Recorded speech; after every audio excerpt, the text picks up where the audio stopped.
মার্কিন ইসরায়েল জোটের আকস্মিক হামলায় ইরানের সর্বোচ্চ নেতা আয়াতুল্লাহ আলী খামেনির মৃত্যুর খবর মধ্যপ্রাচ্যের সমীকরণকে এক নজিরবিহীন সংঘাতের দিকে ঠেলে দিয়েছে। পারমাণবিক ও ব্যালিস্টিক ক্ষেপণাস্ত্র কর্মসূচি নিয়ে যখন উভয় পক্ষের মধ্যে সমঝোতার আলোচনা একটি ক্ষীণ আশা তৈরি করেছিল, ঠিক সেই মুহূর্তেই এই হামলা পুরো পরিস্থিতিকে রণক্ষেত্রে তৈরি করেছে। এই হত্যাকাণ্ডের প্রতিবাদে ইরান ইতোমধ্যেই ইসরায়েল এবং মধ্যপ্রাচ্যে অবস্থিত বিভিন্ন মার্কিন সামরিক ঘাঁটিতে পাল্টা শক্তিশালী হামলা চালিয়েছে, যা অঞ্চলটিতে একটি পূর্ণাঙ্গ যুদ্ধের দামামা বাজিয়ে দিয়েছে।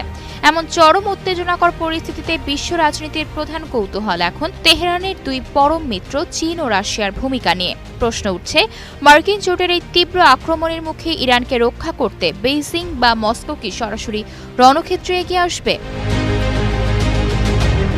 বিশ্লেষকদের মতে চীন ও রাশিয়া দীর্ঘদিনের মিত্র হলেও তারা সরাসরি নিজেদের সৈন্য পাঠিয়ে এই যুদ্ধে জড়ানোর সম্ভাবনা অত্যন্ত কম। তবে একে তাদের নিষ্ক্রিয়তা হিসেবে দেখা ভুল হবে। একবিংশ শতাব্দীর ভূ রাজনীতিতে মহাশক্তিগুলোর প্রতিযোগিতা এখন কেবল সরাসরি যুদ্ধের ময়দানেই সীমাবদ্ধ নেই। চীন দীর্ঘদিন ধরেই কৌশলগতভাবে ইরানের পাশে অবস্থান করছে। জাতিসংঘ নিরাপত্তা পরিষদে ভেটো ক্ষমতা প্রয়োগের মাধ্যমে তারা ইরানের সার্বভৌমত্ব রক্ষা করে চলেছে। এছাড়া সাংহাই সহযোগিতা সংস্থা ও ব্রিক্স জোটে ইরানের অন্তর্ভুক্তি দেশটিকে আন্তর্জাতিকভাবে একটি শক্তিশালী ভিত্তি দিয়েছে। সরাসরি যুদ্ধে না জড়ালেও হরমুজ প্রণালীতে যৌথ নৌমহড়া এবং আকাশ প্রতিরক্ষা ব্যবস্থা সরবরাহের মাধ্যমে চীন ইরানকে সামরিকভাবে প্রস্তুত রাখছে। একই সাথে ইরানের তেলের প্রধান ক্রেতা হিসেবে বেইজিং দেশটির ভেঙে পড়া অর্থনীতিকে সচল রেখে তেহরানকে দর কষাকষিতে শক্তি যোগাচ্ছে।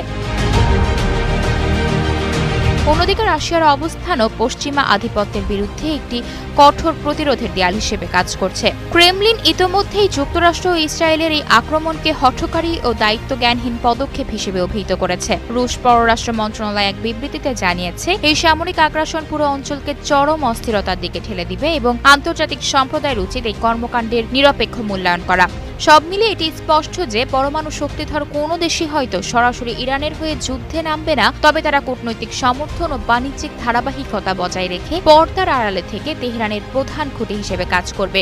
এই জটিল পরিস্থিতিতে মিত্রদের পরোক্ষ সহায়তায় একা ইরান কতটুকু প্রতিরোধ করতে পারবে, সেটাই এখন দেখার বিষয়।